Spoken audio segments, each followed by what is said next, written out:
Looking at page 10 and really getting into the concept of an antiderivative, it's generally thought to be the idea of working backwards, the reverse of differentiation. There's more to it than that, but that's a good place to start. All right, so a lot of what you see at the top here is just really getting at the underlying notation and the concepts that drive the notation. Right, but we are really going to focus more on the skill, at least initially, before getting into all the different ways in which you can represent an antiderivative.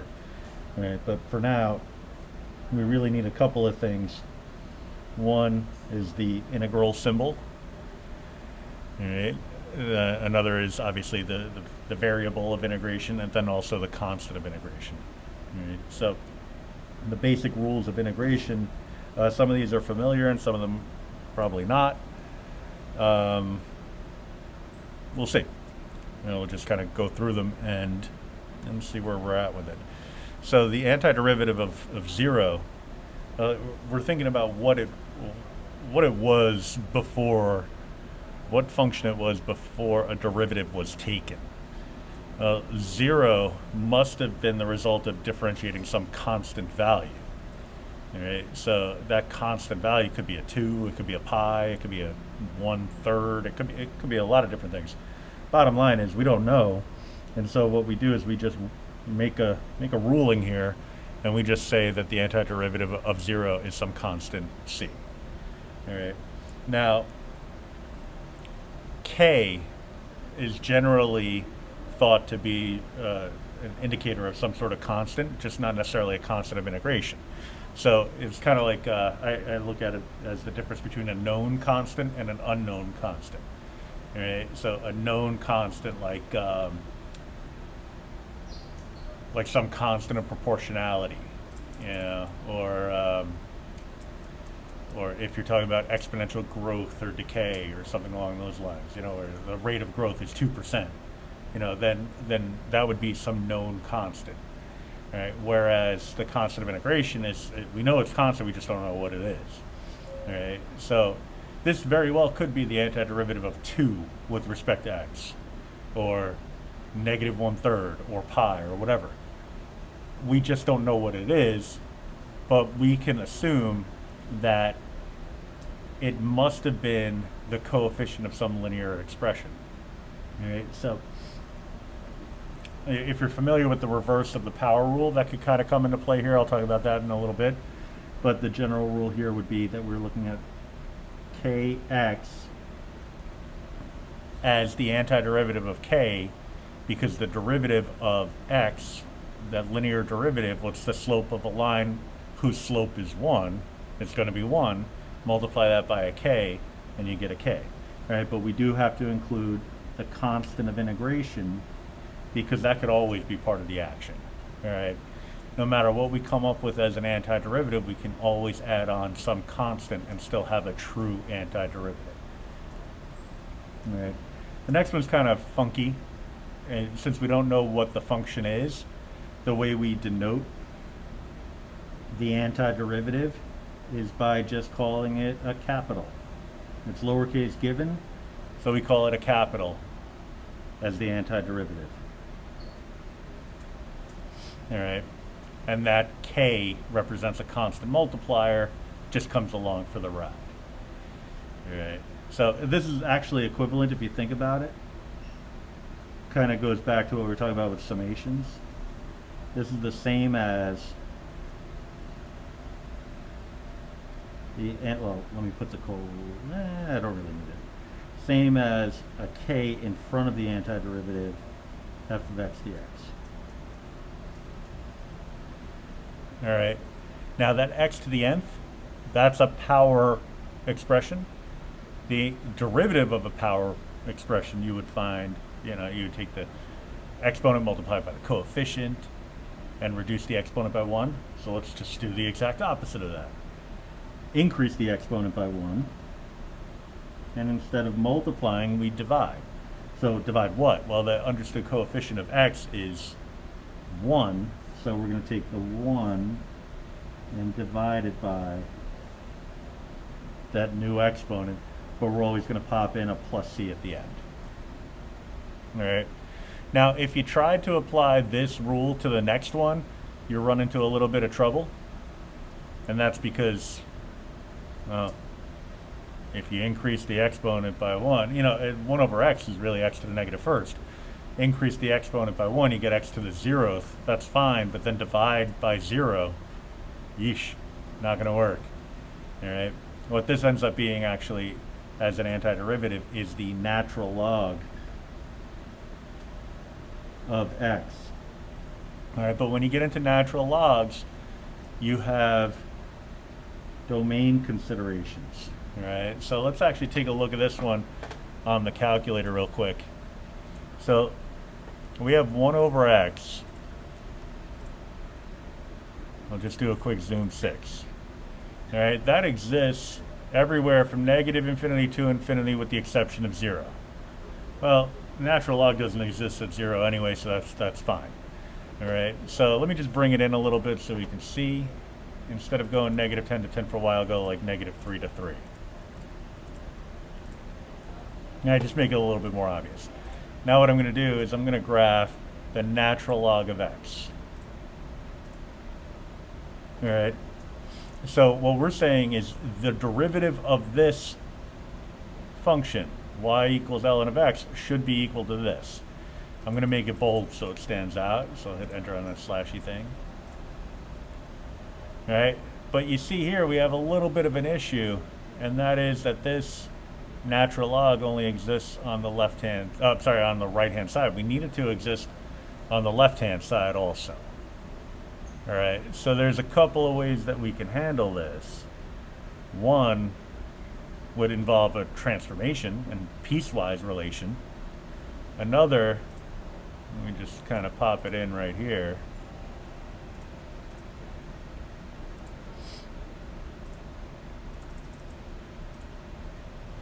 Would be to create an absolute value. All right, so what we're going to say here is that the antiderivative of 1 over x isn't just the natural log of x, it's actually the natural log of the absolute value of x. All right.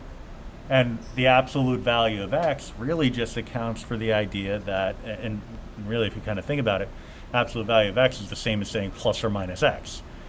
It accounts for the reflection over the y-axis, because how do you reflect over the y-axis? You negate the x value. All right. So we want to have an equation, or an expression in this case, that has both a positive x and a negative x in it at the same time. So I want a natural log of plus or minus x. So instead of having piecewise and saying natural log of parentheses negative x for one piece and natural log parentheses positive x for another piece, we could just get it all done in one shot and call it natural log of the absolute value of x. All right. Now you look at this and say, well, this is a kind of an issue because it comes to a point at the x value of 0. That's a function that exists. But if you remember from Calc 1, any graph that comes to a point is, it's going to exist, but its derivative won't exist. All right, so it still holds the idea that the 1 over x will not exist at x equals 0. So that's perfectly fine. All right. Back to something a little bit less complicated. Antiderivative of e to the x is e to the x plus c. That's a fun one. The only function whose derivative is itself.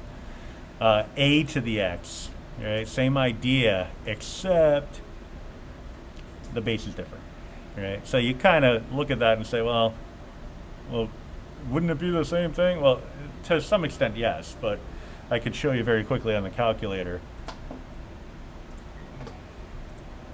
There's a nifty way of putting a derivative in. So I'll put in e to the x. And then if you go to math and scroll down, you'll see option 8, numerical derivative, option 9, function integral. We'll go 8. We want the derivative of what we have in y1. So I'm going to put an x there, d dx, so dy1 alpha trace y1. So this is dy dx, where x is any value right, where x is equal to x, right? And again, I like to have one of them bolded. If you have the color screen, then one of them's in a different color, so you don't need to worry about that. But when you don't have the color screen, I mean, I could change this to a color screen, but I know not everybody has that. So so yeah, if you don't have a color screen, then just make it bold. I think it pops a little bit better. So it happened very quickly, but it graphs this function first. I'll clear it out, put it back in, so it'll graph it again. Oops, that is what happens when you hit alpha instead of second. So it's going to graph this one first and then this one right afterwards, but you'll see it's graphing y2 directly on top of y1. Boom. All right, so now let's see what happens if this is some other constant. All right, I could put an a in there, but then it won't know what a is. So let me just put in a 2, for example. 2, I want to raise that to the x power. All right, so some a value of 2. Close but no cigar. All right, so there's got to be some correction factor. Actually, it turns out it's a pretty simple correction factor, but I want to show you where it comes from. All right, so let's just kind of off on the side here talk about a to the x power and what that really means. All right, because any number can be written as a power of e. So that a, this a, can be thought of as e to some power. We just don't know what that power is. All right. Now that x is there, so we'll have to tackle that in a minute. But if you think about properties of exponentials and logs and all that good stuff, you might remember this gem, and that is, and I'll write it here, e to the ln of, I'll use a capital A here, is equal to a.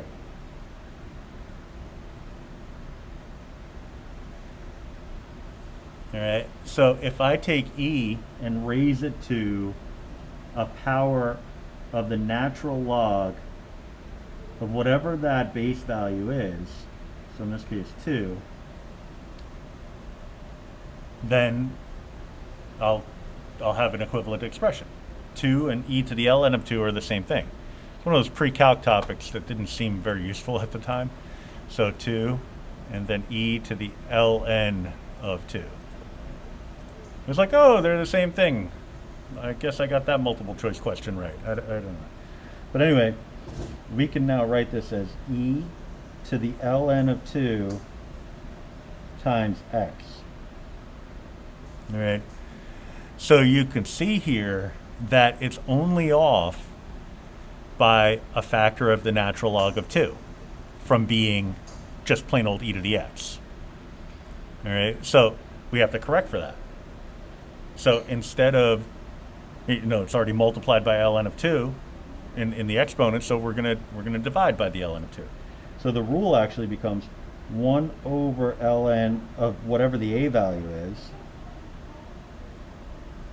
times a to the x plus c. So we can look at something like the antiderivative of sine, cosine, and think about relationships that we had from Calc 1. We know that the derivative of sine x is equal to cosine of x. We know that the derivative of cosine of x is equal to negative sine of x. So since the derivative is really just working backwards, I can say that the antiderivative of cosine of x is sine x plus c.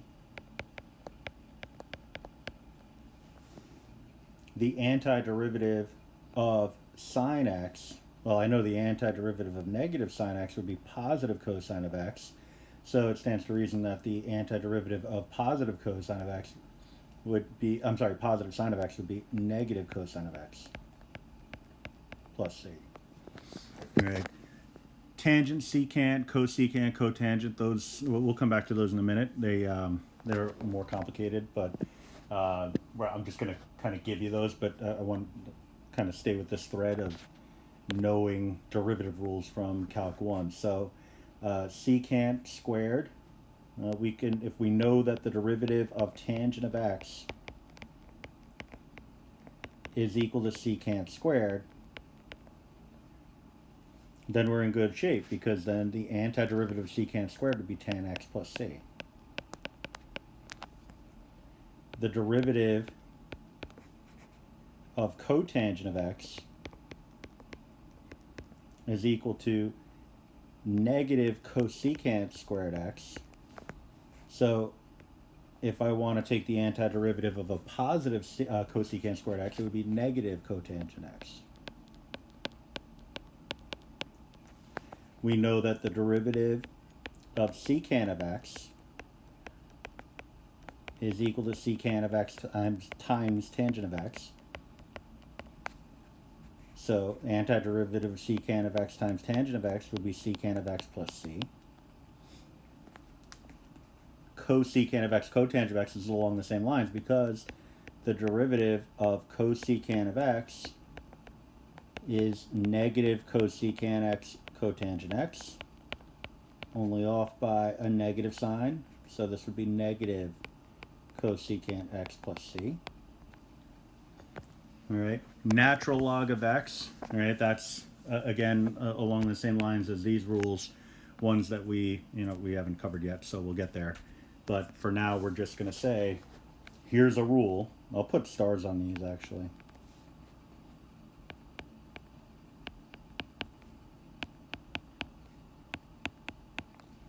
All right, because they're ones that you're just going to take, or I'm going to ask you to take on faith for now.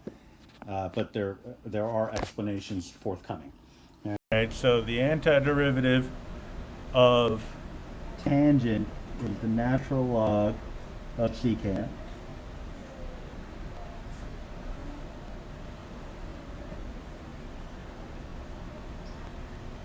All right, the natural log of secant x plus tangent x is going to give you the derivative. The derivative of that is secant. So the antiderivative of secant is natural log of secant x plus tangent x.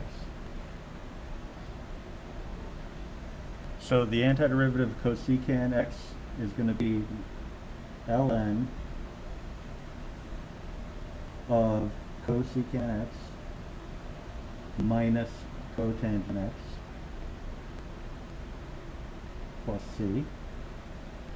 For cotangent, right, so cotangent is related to the tangent in some ways, but we're going to say that one for now, anyway, I'll talk about where it all came from down the line, is equal to the natural log of sine of x plus c. And the natural log of x, the antiderivative, we would need to learn integration by parts in order to figure that one out. So we're not there yet, but it's x ln x minus x plus c.